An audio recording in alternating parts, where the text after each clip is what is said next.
నమస్తే. TDP senior నేత అలాగే కడప జిల్లాకు చెందినటువంటి నాయకులు బీటెక్ రవి ప్రభుత్వంపై తీవ్రమైనటువంటి వ్యాఖ్యలు చేశారు. ప్రధానంగా నన్ను చంపేస్తారు.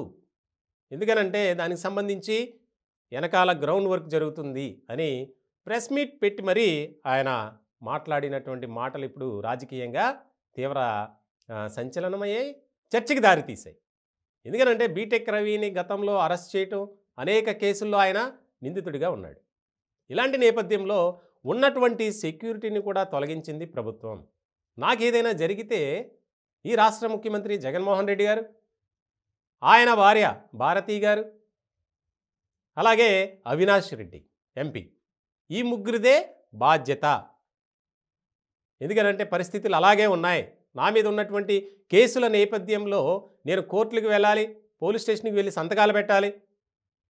ఇలాంటి సందర్భంలో నా మీద గతంలో కూడా చాలా సందర్భాల్లో అటాక్ జరిగే పరిస్థితి వచ్చింది. కాబట్టి ప్రభుత్వం కావాలనే ఈ విధంగా చేసింది. నన్ను త్వరలోనే చంపించేసే అవకాశాలు కూడా ఉన్నాయని ఆయన ఒక రకమైనటువంటి సంచలన వ్యాఖ్యలు చేశారు. ఇప్పుడు ఇదే కడప జిల్లాలో ప్రధానంగా ఎక్కువ టాక్ ఆఫ్ ది టౌన్గా మారింది. అలాగే రాష్ట్ర రాజకీయాల్లో కూడా బీటెక్ రవి చేసినటువంటి కామెంట్స్ ఏదైతే ఉన్నాయో దాని మీద చర్చ జరుగుతుంది.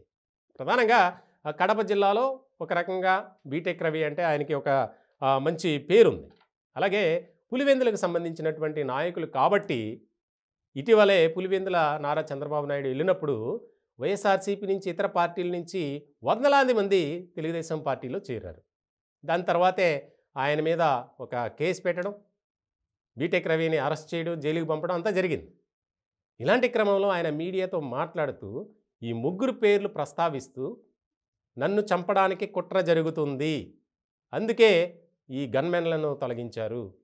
నేను 15 ఏళ్లగా ఈ రాష్ట్ర రాజకీయాల్లో కీలకంగా ఉన్న కడప జిల్లాలో నా పేరు తెలియనటువంటి వారు ఎవరు ఉండరు. నేను ప్రజాసేవలో ఉన్నాను, కానీ నన్ను రాజకీయంగా దెబ్బతీసేందుకే ఈ రకమైనటువంటి కుట్ర జరుగుతుంది. కాబట్టి ఇప్పటికైనా మీరు ఆలోచించుకోండి అని చెప్పి ప్రభుత్వానికి ఒక హెచ్చరిక కూడా చేశారు. వాస్తవానికి ప్రజాప్రతినిధి, ఆయన హిట్ లిస్ట్లో ఉన్నారు. అలాంటి నేపథ్యంలో ఆయనకున్నటువంటి గన్మెన్లను తొలగించడం అనేది ఇక్కడ అత్యంత ప్రాధాన్యత సంతరించుకుంది. ఎందుకనంటే ఎవరికైనా సరే ఒక వ్యక్తికి అతని మీద ఆరోపణలు కానీ, అతనిపై కేసులు కానీ, ఆ రాష్ట్రంలో లేకపోతే ఆ ప్రాంతంలో ఆయన ఉన్నటువంటి ప్రాంతంలో ఆయనకున్నటువంటి పేరు ప్రఖ్యాతలు, ముఖ్యంగా ఆయనకున్నటువంటి పరిస్థితిని బట్టి గన్మెన్లను సెక్యూరిటీని పెంచుతారు. ఇలాంటి నేపథ్యంలో ఆయన 15 ఏళ్లగా నాకు ఉన్నటువంటి సెక్యూరిటీని కాదని ఇప్పుడు ఆయనకి సెక్యూరిటీ అవసరం లేదని చెప్పి ప్రభుత్వం ఈ నిర్ణయం తీసుకోవటం వెనుక నన్ను చంపేందుకు కుట్ర జరుగుతుందని చెప్పి మాటలు చాలా తీవ్ర దుమారం రేపాయనే చెప్పాలి. ముఖ్యంగా బీటెక్ రవి అంటే తెలుగుదేశం పార్టీలో ఒక మంచి పేరు ప్రఖ్యాతలు కలిగినటువంటి వ్యక్తి, అలాగే ఫ్యాన్ ఫాలోయింగ్ ఉన్నటువంటి వ్యక్తి, అందులోనూ పులివెందుల ఇంకా ప్రత్యేకంగా చెప్పక్కర్లా.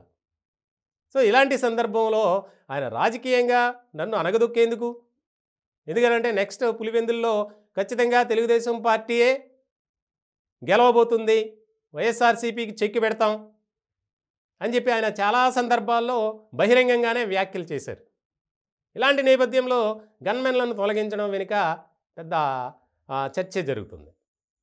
ఏదేమైనా ఆయన ప్రెస్ మీట్ పెట్టి మరి ఈ అంశాలని ప్రస్తావించడం అనేది కీలకంగా మారింది.